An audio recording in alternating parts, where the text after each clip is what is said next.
Hello friends, आप देख रहे हैं बोले के अकाउंट चैनल। और आज फाइनेंशियल मैनेजमेंट का बहुत ही अच्छा चैप्टर, सबसे इंपॉर्टेंट चैप्टर कैपिटल बजटिंग पढ़ने वाले हैं। ओके, तो कैपिटल बजटिंग को हिंदी में बोलते हैं पूंजी बजटन। कैपिटल बजटिंग नाम से ही पता चल रहा है, कैपिटल मतलब जो पैसा इन्वेस्ट करते हो आप, जो पैसा लगाते हो उसको कैपिटल बोलते हैं, पूंजी बोलते हैं। और बजटिंग का मतलब उसको सही तरीके से लगाना, बजट करना। तो कैपिटल बजटिंग का मतलब ये हो गया, जो पैसा आप इन्वेस्ट कर रहे हो, जो कैपिटल एक्सपेंडिचर है, जो खर्चा कर रहे हैं, वो ऐसी जगह कीजिए जहाँ से अपने को रिटर्न ज़्यादा से ज़्यादा मिले। ओके, तो फाइनेंशियल मैनेजमेंट का बहुत ही अच्छा चैप्टर है ये। अब कैपिटल बजटिंग के लिए मैं आपको एक एग्जांपल लेता हूँ। आपको बाइक लेनी है, तो आपने अपने पापा को बोला कि पापा जी मुझे बाइक लेनी है, लेकिन दो ऑप्शन मेरे पास हैं, एक रॉयल इनफील्ड और एक जावा वाली बाइक। दोनों बाइक में से एक ऑप्शन मुझे लेना है, दोनों में से एक बाइक मुझे लेनी है। तो देखो, आप एनालिसिस करोगे, आप बाइक लेने में भी आप एनालिसिस करेंगे, सोचेंगे कि मैं कौन सी बाइक लूँ। देखिए, सबसे पहले बात आती है इन्वेस्टमेंट की, कि पैसा कितना लगेगा। रॉयल इनफील्ड वाली मान लीजिए 1,60,000 की है और जावा वाली 1,80,000 की। तो पहली बात आती है इन्वेस्टमेंट, कौन सी महंगी है, कौन सी कम रेट की है। ओके, फिर बात करते हैं माइलेज की। जब बाइक परचेस कर रहे हैं तो पहले बात हो गई इन्वेस्टमेंट की, कॉस्ट कितनी लगेगी। फिर बात करते हैं माइलेज की, दोनों में से एवरेज किसका अच्छा होता है। फिर बात करेंगे यूज़फुल लाइफ, भैया दोनों में से ज़्यादा कौन सी चलेगी। फिर बात करते हैं लास्ट में जब बेचोगे तब रीसेल वैल्यू आएगी, यानी कि सर मशीन हुई तो स्क्रैप वैल्यू लास्ट में जो बचता है वो पेमेंट कितना आएगा लास्ट में, रीसेल वैल्यू बोलते हैं अपन उसको। तो जब आप बाइक लेते हैं तो भी आप एनालिसिस करते हैं कि भैया ये इन्वेस्टमेंट, ये महंगी है, ये सस्ती है, इसका एवरेज अच्छा है, इसका कम है, ये रीसेल वैल्यू ज़्यादा है, रीसेल वैल्यू कम है। ये सारा एनालिसिस करने के बाद आप दोनों बाइक में से एक बाइक क्या करोगे, परचेस करोगे। तो जब आप बाइक लेने, सेम कैपिटल बजटिंग है ये, जो आप बाइक परचेस कर रहे हैं, एनालिसिस कर रहे हैं, कैपिटल बजटिंग है। क्लियर सर, कैसे कैपिटल बजटिंग है। अब यही कंसेप्ट आप बिजनेस में अप्लाई करेंगे, बिल्कुल करेंगे सर। फाइनेंशियल मैनेजमेंट यही तो सिखाता है कि आप जो इन्वेस्ट कर रहे हैं, जो आप पैसा लगा रहे हैं, उससे आप रिटर्न मिल रहा है नहीं मिल रहा है, और आपके पास ऑप्शन है तो वो ऑप्शन लीजिए जिससे आपको रिटर्न ज़्यादा मिल रहा है। अब मैं एग्जांपल देता हूँ, यही कैपिटल बजटिंग में ये कैसे अप्लाई होगा। जब बिजनेसमैन के सामने चार ऑप्शन होते हैं, चार प्रोजेक्ट होते हैं कि कौन से प्रोजेक्ट में पैसा लगाऊं, तो यही ऐसा ही एनालिसिस करना होता है कि कौन से प्रोजेक्ट में पैसा कम लगेगा, कौन से प्रोजेक्ट में मुझे रिटर्न अच्छा मिलेगा, कौन सा प्रोजेक्ट मुझे ज़्यादा बेनिफिट देगा, प्रॉफिट देगा। तो ये तो कैपिटल बजटिंग है। ओके, अब बिजनेस में जैसे दो मशीन परचेस करनी है तो दोनों मशीन में एनालिसिस होगा कि मशीन की कॉस्ट कितनी है, मशीन की रीसेल वैल्यू कितनी है, मशीन से अपना लेबर का, जो मशीन लाएंगे तो लेबर कम लगेगी, कितना पैसा बचेगा। ये सारा एनालिसिस करना ही क्या बोलते हैं, कैपिटल बजटिंग करना। क्लियर हुआ। तो आपके पास 5 प्रोजेक्ट हैं, 5 मशीन हैं, आप कंपेयर करेंगे, आप एनालिसिस करेंगे कि पांचों में से मुझे कौन सी मशीन परचेस करनी चाहिए, पांचों में से कौन सा प्रोजेक्ट मुझे लेना चाहिए, और वो एनालिसिस आप कैपिटल बजटिंग की टेक्निक्स और मेथड से करेंगे। अब वो बात करते हैं कि एनालिसिस करेंगे कैसे। क्लियर। तो कैपिटल बजटिंग का कंसेप्ट क्लियर हुआ कि कुल मिला के एनालिसिस करना, हम जो कैपिटल लगा रहे हैं, हम जो पैसा इन्वेस्ट कर रहे हैं, हम जो प्रोजेक्ट ले रहे हैं, उससे अपने को रिटर्न अच्छा मिले, दूसरे प्रोजेक्ट दूसरे ऑप्शन से ज़्यादा मिले। क्लियर। अब technique, capital budgeting techniques and method. देखो, इन मेथड से पता लगाया जाएगा कि कौन सा अपने को रिटर्न अच्छा देगा, कौन सा प्रोजेक्ट अपने को अच्छा रहेगा। पहले इसको 2 पार्ट में डिवाइड करते हैं, without discounting factor, with discounting factor. यहाँ पे डिस्काउंटिंग का मतलब ये हुआ कि इंटरेस्ट का लॉजिक। अब सिंपल सी बात, सर रॉयल इनफील्ड में 10 साल बाद बेचूंगा 30,000 मिलेंगे या 40,000 मिलेंगे, तो बात समझना, 40,000 10 साल बाद मिलेंगे, 160 की अभी परचेस किया है तो 40,000 की आज की वैल्यू है वो 40,000 उस टाइम मिलेंगे, तो बात समझना, उस टाइम के 40,000 अभी के 40,000 के इक्वल नहीं है। तो मेन चीज़ इंटरेस्ट, यहाँ पे वैल्यू इंटरेस्ट फैक्टर। आज आपका 1 लाख रुपए है जो फ्यूचर का 1 लाख रुपए नहीं होगा, क्योंकि उस पर इंटरेस्ट लगता रहेगा, वैल्यू कम ज़्यादा हो जाएगी। Okay sir. अब देखो, फर्स्ट विदाउट डिस्काउंटिंग फैक्टर में पढ़ते हैं। First, payback period. पेबैक का मतलब होता है जो आप पे कर रहे हैं वो बैक फिर से लौट कर कितने सालों में आपके पास आएगा। आप किसी प्रोजेक्ट में पैसा लगा रहे हैं, आप कोई बिजनेस कर रहे हैं, पैसा इन्वेस्ट कर रहे हैं, तो वो लौट कर कितने सालों में आपके पास आ जाएगा, पेबैक पीरियड बोलते हैं। हिंदी में पुनः भुगतान विधि बोलते हैं। Post payback profitability, post payback sir 10 साल का प्रोजेक्ट है, 10 साल के प्रोजेक्ट में 6 साल में हमारा पैसा जो लगाया है वो कवर हो जाएगा, तो बचे कितने 4 साल, उसमें जो भी प्रॉफिट होगा वो पोस्ट पेबैक प्रॉफिटेबिलिटी होगा। फिर एवरेज रेट ऑफ रिटर्न जिसको बोलते हैं ARR, बहुत ही इंपॉर्टेंट है ये विदाउट डिस्काउंटिंग फैक्टर में। तो ARR जिसको बोलते हैं फाइनेंशियल स्टेटमेंट मेथड, स्टार लगा रहा हूँ, अगर विदाउट डिस्काउंटिंग फैक्टर का क्वेश्चन इंपॉर्टेंट बोलेंगे तो वो ARR का होगा। क्लियर। अब बात करते हैं डिस्काउंटिंग फैक्टर। मैंने अभी समझाया डिस्काउंटिंग का मतलब इंटरेस्ट, जिसमें इंटरेस्ट रेट का ध्यान रखोगे। आज आपको LIC वाले बोलते हैं कि आप अभी LIC कराइए, 20 साल बाद आपको 10 लाख रुपए मिलेंगे। तो सर सोचिए 20 साल बाद 10 लाख मिलेंगे, बट आपको अभी नजर आते हैं और यार 20 साल बाद 10 लाख मिलेंगे, लेकिन जब आप 20 साल बाद जाएंगे तो उस टाइम हो सकता है 10 लाख की वैल्यू आज के 10 लाख के बराबर नहीं हो, उस टाइम के 10 लाख की वैल्यू आज के 4 लाख के बराबर ही हो। क्यों? इंटरेस्ट, ये इंटरेस्ट का लॉजिक है जो मैंने आपको अभी समझाया। तो डिस्काउंटिंग का मतलब यहाँ पे इंटरेस्ट है। यहाँ पे 3 कंसेप्ट इंपॉर्टेंट है। Net present value method NPV सीखेंगे कैसे करते हैं, प्रॉफिटेबिलिटी इंडेक्स या बेनिफिट कॉस्ट रेशो बोलते हैं उसको, और इंटरनल रेट ऑफ रिटर्न, आप कितना % रिटर्न कमाएंगे। तो internal rate of return star लगा रहा हूँ और नेट प्रेजेंट वैल्यू को स्टार लगा रहा हूँ। डिस्काउंटिंग फैक्टर में 2 टॉपिक इंपॉर्टेंट है, net present value and internal rate of return, IRR बोलेंगे जिसको हिंदी में आंतरिक प्रत्यय दर। क्लियर। अब एक एक टॉपिक लूंगा मैं, एक एक टॉपिक के क्वेश्चन कराऊंगा मैं। ओके, तो अभी स्टार्ट करते हैं फर्स्ट पे बैक पीरियड। Yes sir. अब पे बैक पीरियड, पे बैक पीरियड क्या होता है, जिसको हिंदी में बोलते हैं पुनर्भुगतान विधि। पे बैक नाम से पता चल रहा है, जो पे कर रहे हो वो बैक लौट कर कितने साल में आपके पास आएगा।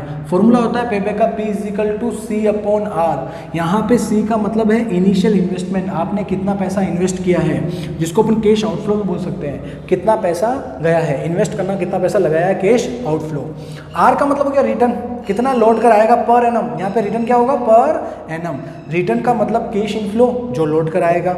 इसको बोल सकता हूँ मैं profit before depreciation but after taxes. Sir before depreciation but after taxes का लॉजिक क्या है, यहाँ पे अपने को कैश इनफ्लो की ज़रूरत है और डेप्रिसिएशन जो होता है वो नॉन कैश आइटम होता है। ओके, तो यहाँ पे कैश इनफ्लो लेना है, profit before depreciation but after tax, क्योंकि डेप्रिसिएशन कोई कैश में पेमेंट नहीं होता है, नॉन कैश आइटम है। ओके सर, तो C/R का मतलब क्या, C का मतलब कैश आउटफ्लो, कितना पैसा गया, और R का मतलब रिटर्न, कितना लौट कर आया। इसका एक क्वेश्चन कराता हूँ। क्वेश्चन फर्स्ट, सर 80,000 रुपीज़ मान लीजिए कॉस्ट है इनिशियल इन्वेस्टमेंट, जो आपने पैसा लगाया। क्लियर हुआ? 80,000 और पर एनम हर साल, first year, second year, third year, fourth year, fifth year, sixth year, 6 साल तक आपको 20-20 हज़ार रुपये कंटिन्यू मिलते जाएंगे। 20,000 रुपीज़ पर एनम रिसीव होंगे। ये क्या है? Cash inflow. अब पे बैक का मतलब समझना, पे बैक का फॉर्मूला लगाता हूँ, पे बैक C/R। C का मतलब क्या हुआ, कितना पैसा लगाया आपने, कितना इन्वेस्ट किया, 80,000। R का मतलब क्या हुआ, R का मतलब रिटर्न या कैश इनफ्लो पर एनम, हर साल कितने रुपए आपको रिसीव हो रहे हैं, 20-20 हज़ार रुपये, यानी R का मतलब क्या हुआ, 20,000 रुपीज़। क्लियर? तो 80,000 डिवाइड बाय 20,000 कितना आएगा, 4 ईयर। ये पे बैक पीरियड हुआ। तो पे बैक का मतलब ये हुआ गया कि मैंने जो 80,000 लगाए वो 4 साल में फिर से लौट के आ जाएंगे। सर कैसे? इधर देखो, 80,000 का इन्वेस्टमेंट किया, 4 साल में कैसे आए, 20 और 20 40, फिर 20 60, फिर 20 80, तो 4 साल में मैं 80,000 रुपीज़ कमा लूँगा। इसको बोलते हैं पे बैक पीरियड। क्लियर हुआ? बट सर यहाँ पे तो 20,000 आपने पर एनम सेम अमाउंट ले लिया, इक्वल अमाउंट ले लिया, अगर रिटर्न आपका कैश इनफ्लो चेंज होता तो फिर क्वेश्चन को कैसे करते हैं वो भी सीख लेते हैं। अब ये क्वेश्चन देखिए, 80,000 इनिशियल इन्वेस्टमेंट, कैश इनफ्लो अपने को दे रखा है 30,000, 25,000, 15,000, 20,000 एंड 40,000। तो कैश इनफ्लो इसके लिए अब देखो यहाँ पे सेम इक्वल अमाउंट नहीं है, रिटर्न इक्वल नहीं है, कैश फ्लो इक्वल नहीं है, तो पेबैक का फॉर्मूला C/R नहीं लगा सकते। C का मतलब हाँ सर 80,000 बट रिटर्न तो सेम नहीं है, तो यहाँ पे लॉजिक समझेंगे, यहाँ पे कंसेप्ट समझेंगे। देखो आप यहाँ पे मैं एक CF बनाने जाऊँगा, मुझे ये लॉजिक क्या है, मैंने जो 80,000 लगाए वो कितने साल में कवर होंगे, तो देखो 30 का 30 यहाँ पे लिख दो, CF बनानी है क्यूमुलेटिव फ्रीक्वेंसी, 30 + 25,000 55,000 प्लस 55 और 70,000, 70 और प्लस 20 90,000। अब रुक जाओ, जब तक आपका इनिशियल इन्वेस्टमेंट का अमाउंट या उससे ज़्यादा नहीं आ जाए वहाँ पे रुक जाइए। अब यहाँ पे मतलब समझना, 3 साल तक 70,000 रुपये कमाओगे और 4th ईयर कंप्लीट होते ही 90,000 कमाओगे, यानी मुझे 80,000 जो मेरा कवर हो रहा है वो 3rd और 4th ईयर के बीच में। क्लियर हुआ यहाँ तक? भाई 3rd ईयर तक मैं कितना कमा रहा हूँ 70, 4th ईयर में कितना कमा रहा हूँ 90 पे पहुँच रहा हूँ, तो मुझे 80,000 कमाने के लिए कितना टाइम लगेगा, यानी 3rd और 4th के बीच का टाइम। देखते हैं कैसे करेंगे। सर 3 साल तक 70,000 रुपये कमा लिए, तो पेबैक का आंसर 3 ईयर प्लस 3 साल तक 70 कमाया। अब लॉजिक समझना, 70 से 80 भी जाना है, 70 अर्न कर लिया, 3 साल कंप्लीट होते ही 70,000 अर्न कर लिया है, 70 से 80 पे जाना है, कितना और अर्न करना है 10,000 और अर्न करना है। और सर 10,000 और अर्न करना है, वो 4th ईयर में कवर अर्न करेंगे, और 4th ईयर में आपने पूरे साल में कितना कमाया है 20,000। ओके, ये 10,000 कैसे आया? सर 80,000 अर्न करना था, 3 साल के अंदर अपन ने 70,000 कमा लिए। ओके, 3 साल में 70 कमा लिए, 80 पे जाने के लिए 10,000 और अर्न करना है, और नेक्स्ट ईयर मैंने 20,000 कमाए। ओके सर, तो आंसर होगा 3 ईयर प्लस इसको सोल्व करोगे तो 0.5, तो आंसर होगा 3.5 ईयर। मतलब मेरा पेबैक का आंसर आएगा 3.5 साल। मैं 80,000 रुपीज़ कितने साल में कवर कर लूँगा? 3.5 साल में। क्लियर?